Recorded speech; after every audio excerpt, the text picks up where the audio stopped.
हरि मुख करति वाचालं भगो लगयते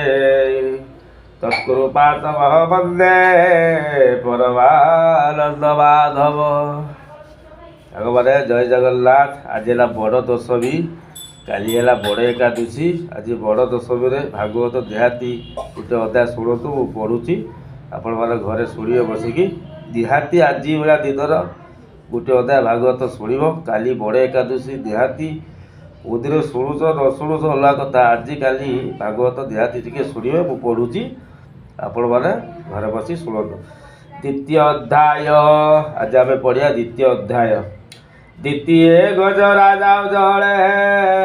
गजी संगते किड़ा काले दैवे धरते कुबीर हरिचरणे स्तुति करे। कहती व्यासकर सुत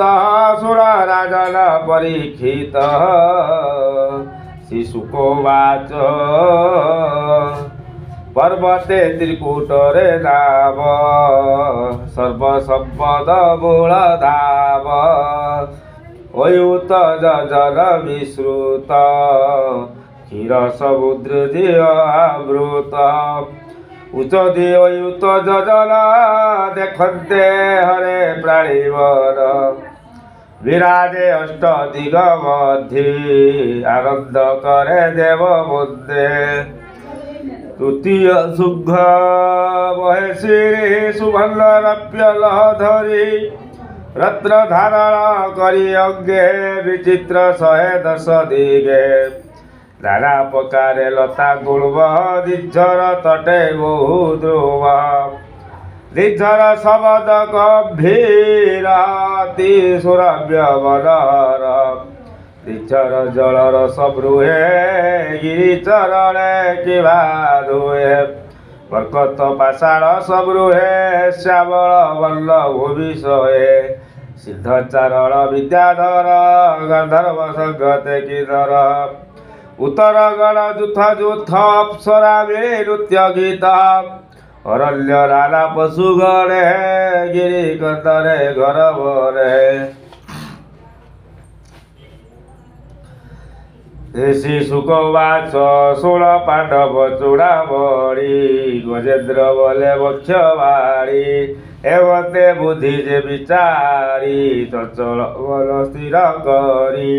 परम जप जे जपिला से पूर्व जन्म शिक्षा थिला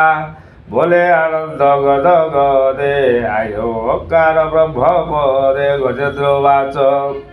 नमस्ते प्रभु भगवान शेष ब्रह्मांड जीवन तर महिमा चिदात्मक आदि पुरुष विवेक जीवन आदि जीव तो ही परमेश्वर नाम मोहि जार देह विश्व से जात विश्व प्रकाशे ए विश्व सचला जदि रे स्वयं विश्व रूप धरे कार्य कारण जे पर तु ब्रह्म शरण सोदर तकता साधु सिद्धु जड़े अवगाहन सुख बेले करिल भक्ति दिव्य देही एणु तोर बहिबा के कही अक्षय अक्षय नाही जार जे ब्रह्मा परम ईश्वर अव्यक्त आत्मा स्वरूपी परम जग बल व्यापी एणु जे अति दूरे रहे अत्यंत सूक्ष्म स्थूल है अदरंत आदि चारि पूर्ण देहरी रखो वर जीवन वर वचन चरणे निवेदिल मोहि अनुक्षणे ए घर ग्रह बंधु पास उधरी रेवते आश्वास जार अल्प कला घेरी ब्रह्मादि देव सुर बोरी संसार चराचर जेते प्रकाश राम रूप जेते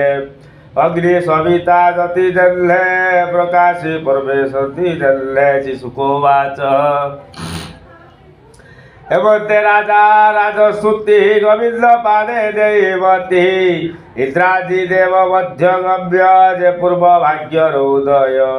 ଗଜ ବିକଳ ଶୁଣି ହରି ତତରେ ଚିଦାବଦ ଭରି ଯେ ହରି ସର୍ବଦେବ ଭୟ ଶେଷ ବିଶ୍ୱଜାର ଦେହ ସର୍ବଦେବତା ବିଶଜ୍ଞେ ସତୀ କରନ୍ତି ନାନା ରଙ୍ଗେ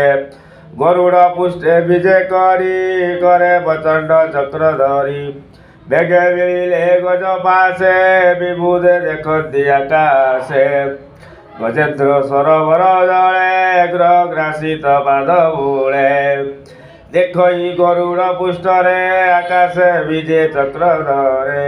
ପଦ୍ମ ଗୋଟିଏ ଘେରି ହସ୍ତେ ଉର୍ଦ୍ଧେ ଚାହିଁଲା ସୂର୍ଯ୍ୟ ପଥେ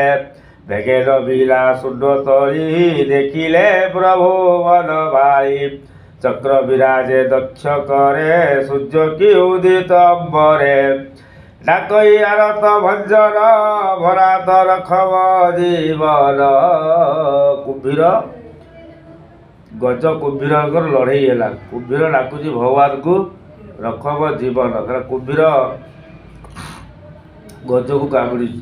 ଆରତ ଜନ ଦୁଃଖ ହରି ନମସ୍ତେ ପ୍ରଭୁ ଭଗବାନ ତୁରାଥ ଜଗତ ଜୀବନ ଗୃହ ପୀଡ଼ିତ ଗଜ ଦେଖି ସକ୍ଷରେ ଗରୁଡ଼ ଉପେକ୍ଷି ଜଳେ ପଶିଲେ ଚକ୍ର ପାଳି ଚକ୍ରେ କୁମ୍ଭୀର ମୁଣ୍ଡ ହାଳି କୁମ୍ଭୀର ମୁଖୁ ବନ ବାଳି ହସ୍ତ ଚରଣେ ହସ୍ତ ତୋଳି ଦେଖତେ ସୂର୍ଯ୍ୟ ଦିଗ ପାଳେ ଗଜକୁ ଘେରି ବିଜ କୂଳେ ଭଲଇ ବିପ୍ର ଜଗନ୍ନାଥ ଶୁଣ ସୁଦନ ଏକଚିତ ଅଶେଷରୀର ବହିବା କେ କହିପାରେ ଗୁଣ ଶିବା ଗଜକୁ ରଖିଲେ ଯେ ବନ୍ଦେ ଅଷ୍ଟମ ସ୍କନ୍ଧେ ଭାଗବତେ ଭାଷା ପ୍ରବନ୍ଧେ ହରି ବାରି ଶୁଣି ସଂସାରୁ ତର ପାଣି ଇତି ଶ୍ରୀମଦ୍ଭାଗବତେ ମହାପୁରାଣେ ପାରମୈଶ୍ୱରାୟ ଅଷ୍ଟମ ସ୍କନ୍ଧେ ଗଜେନ୍ଦ୍ର ଭକ୍ଷଣ ତୃତୀୟ ଅଧ୍ୟାୟ। ପ୍ରଭୁ ଜୟ ଜଗନ୍ନାଥ ସମସ୍ତେ ଭକ୍ତବୃନ୍ଦଗଣ ରାତି ପାଇଲେ କାଲି ବଡ଼ ଏକାଦଶୀ କାଲି ମୁଁ ଭାଗବତ ଗୋଟେ ଅଧ୍ୟାୟ ପଢ଼ିବେ ଆପଣମାନେ ଶୁଣିପାରିବେ ଆମକୁ ଟିକେ ସପୋର୍ଟ କରନ୍ତୁ ଭାଗବତ ଶୁଣନ୍ତୁ ଘରେ ପ୍ରତିଦିନ ଛୁଆକୁ କୁହନ୍ତୁ ଘରେ ପ୍ରତିଦିନ ଗୋଟେ ଭାଗବତ ପଢ଼ନ୍ତୁ ବାପା ମାଆକୁ ଶୁଣାନ୍ତୁ ଠାକୁରଙ୍କୁ ଶୁଣାନ୍ତୁ ସର୍ବଦେବତାକୁ ଶୁଣାନ୍ତୁ ଜୟ ଜଗନ୍ନାଥ କଜାଚିତି କାଳନ୍ଦୀ ତଟ ବିପିଲ ସଙ୍ଗୀତ କରଭୋ ବୁଧା ଭିରି ରାଣୀ ବଦନ କମଳା ସ୍ୱଦବଧୂପ ରବା ଶମ୍ଭୁ ବ୍ରହ୍ମା ସୁରପତି ଗଣେଶାଚିତ ପଦ ଜଗନ୍ନାଥ ସ୍ୱାମୀ ନୟନ ପଥଗାମୀ ଭବ ତୁମେବ ମାତା ଚ ପିତା ତୁମେବ ବନ୍ଧୁ ଚ ସଖା ତୁମେବ ବିଦ୍ୟା ଦ୍ରବିଣ ତୁମେବ ସର୍ବଂ ମମ ଦେବ ଦେବ ଜୟ ଜଗନ୍ନାଥ।